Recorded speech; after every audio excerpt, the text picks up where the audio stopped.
नमस्कार, मैं विनोद कुमार विनोद अपने यूट्यूब चैनल में आप लोगों का हार्दिक अभिनंदन करता हूं। अभी मैं हूं गोड्डा समाहरणालय के गेट पर। 2024 के आम चुनाव की जो तापिश है वो सरजम एकदम क्लाइमेक्स पर है। जैसे हमारी गर्मी है उस तरह गर्मी है। और आज से झारखंड के संथाल परगना के सारे सीटों पर नामांकन की प्रक्रिया शुरू हो गई है। और जिसमें गोड्डा क्षेत्र में भी, गोड्डा लोकसभा क्षेत्र में भी आज से नामांकन की प्रक्रिया शुरू हो गई है। और हम लोग देखते हैं कि यहाँ जो नामांकन हो रही है वो हम लोग देखते हैं और फिर आगे दिखाते हैं कि आज कौन कौन से उम्मीदवार आके अपना नामांकन कर रहे हैं। और देखिए कितना सुंदर व्यवस्था की गई है। आगे मैं और अपने चैनल में दिखाता हूँ। जैसा कि आप जान रहे हैं कि गोड्डा लोकसभा क्षेत्र में निर्वाचन जो नॉमिनेशन का दौर शुरू हो गया है 7 तारीख से। और अभी हमारे साथ जो पहले प्रत्याशी हैं, क्या नाम है सर आपका? अनूप कुमार। और आप कहाँ से हैं सर? हम गोड्डा कुर्मी चक से हैं। आप किस पार्टी से हैं? प्राउटिस्ट ब्लॉक इंडिया पार्टी से हैं। आपने चुनाव लड़ने का कैसे सोचा? हमने देखा कि देश में जो है सही से निःशुल्क न्याय किसी को नहीं मिल पा रहा है, शिक्षा नहीं मिल पा रहा है किसी को, समान रूप से एक शिक्षा, एक छत के नीचे एक ही तरह की किताबें चलनी चाहिए, ये चीज़ें बच्चों को नहीं मिल पा रहा है। और कृषि को उद्योग का दर्जा नहीं मिल पा रहा है। पूंजीपति का पैसा का जो सामान जो बनता है वो दुकानों में बिकता है तो उसमें 8-50 पैसा भी कम नहीं होता है। लेकिन किसान का जो लागत मूल्य है वो किसानों को जो लागत मूल्य के बराबर जो है उसको फसल का दाम नहीं मिल पाता है। अच्छा बोलिए, बढ़ती हुई महंगाई को रोकने के लिए आप क्या कीजिएगा? बढ़ती हुई महंगाई का रोकने का एक ही मात्र उपाय है कि प्राउटिस्ट ब्लॉक इंडिया का जो सरकार बनेगी वो अमीरी रेखा लाएगी। और अमीरी रेखा जो लाएगी वो महंगाई को कम करेगा। आप बोलिए कि ये जीएसटी वगैरह जो टैक्स लगाया जा रहा है जिससे देश का विकास होता है, आप उसको रोक देंगे तो फिर विकास कैसे होगा? ये टैक्स फ्री किसी तरह का डायरेक्ट टैक्स जो लेती है। बोला सर, क्या नाम हुआ आपका?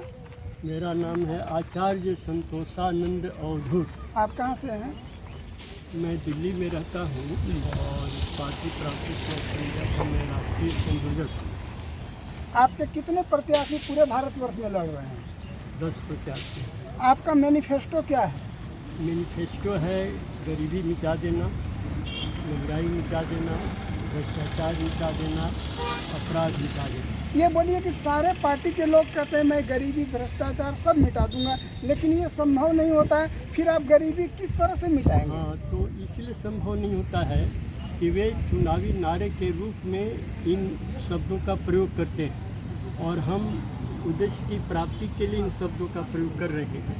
तो गरीबी कैसे मिटेगी? आपके हाँ, तो गरीबी मिटाने के लिए एक चीज़ समझना ज़रूरी है कि धन जो है काफ़ी है लेकिन सीमित है और उस धन को असीमित संग्रह का अधिकार हमारा संविधान और विश्व का अधिकांश संविधान देता है। तो अधिकांश लोग तो गरीब ही रह जाते हैं, 99% लोग गरीब रह जाते हैं, 1% लोग अमीर होते हैं। अच्छा, गोड्डा लोकसभा क्षेत्र में जो कि जहाँ पर सिंचाई की बहुत बड़ी समस्या है, यहाँ पर किसी तरह का रोजगार मुहैया नहीं हो पा रहा है, बहुत उद्योग भी लगे हैं तो वो सफिशिएंट नहीं है। इसके लिए आप जीतेंगे तो आपकी सरकार क्या करेगी? हमारी सरकार ये करेगी कि ब्लॉक लेवल प्लानिंग करेगी। मैंने अभी दिल्ली में योजना बनती है और वो झारखंड में लागू होती है या बिहार। आप ये बोलिए कि दिल्ली में जो सरकार बनेगी उसकी योजना को आप सर जमीन पर लाने के लिए क्या करेंगे? हम करेंगे, ये करेंगे कि जो नीतियां हैं सरकार की,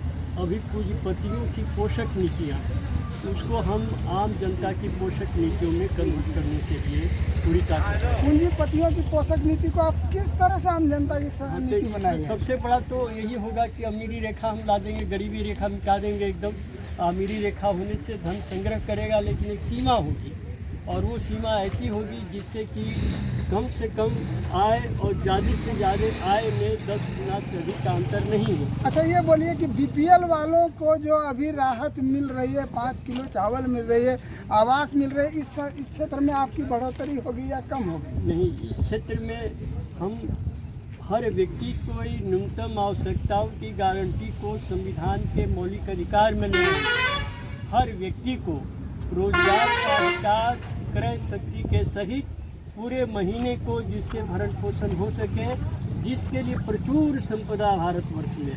अच्छा ये बोलिए, प्रचुर संपदा तो है लेकिन उसका विकास नहीं हो रहा है, उसका लाभांश लोगों को नहीं मिल रहा है। इसका लाभांश लोगों तक पहुंचाने के लिए आप क्या करेंगे? इसी हम लोग ये करेंगे कि अभी जो नीतियाँ बन रही हैं उस पर चैम्बर ऑफ कॉमर्स का दबाव रहता है, इसीलिए जो नीतियाँ बनती हैं उसमें इस तरह के लूपहोल्स रहते हैं, छेद रहते हैं, जिससे कि उसका अंतिम लाभ जिनके पास पूंजी है उन्हीं को मिलता है, और जो गरीब है वो और गरीबी की तरफ चला जाता है। ये क्या आप पूंजीपतियों के इस प्रभाव को रोक पाएंगे?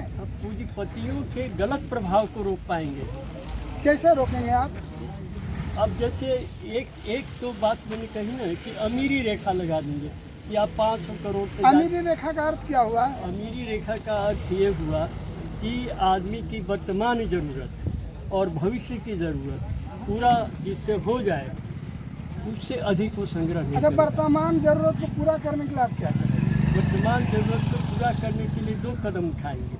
पहला कदम तो हर व्यक्ति की न्यूनतम आवश्यकताओं की गारंटी संविधान से मिलेगी, जो आज नहीं है। दूसरी चीज़ कि जो आदमी सक्षम है, प्रतिभाशाली है, उसको पेय और पर्क्स दोनों में इस तरह का हम अनुपात रखेंगे जिससे कि उसको इंसेंटिव मिलता रहे, ये नहीं कि सबको न्यूनतम आवश्यकताओं की गारंटी होगी। चलिए, आपको धन्यवाद। अभी आप मिल रहे थे श्री संतोषानंद अवधूत से, जो प्रोटिस्ट ब्लॉक ऑफ इंडिया के आज इनका जो प्रत्याशी है, इन्होंने नामांकन किया है। और अभी मैं गोड्डा समाहरणालय के गेट पर हूँ। मैं इनको अपनी ओर से बधाई देता हूँ कि आपके तरह के सृजनशील व्यक्तित्व के धनी इस क्षेत्र में सांसद बन के आए, इस क्षेत्र का विकास हो। आप सबों को धन्यवाद, आप सबों को प्रणाम। मैं अपने चैनल में पुनः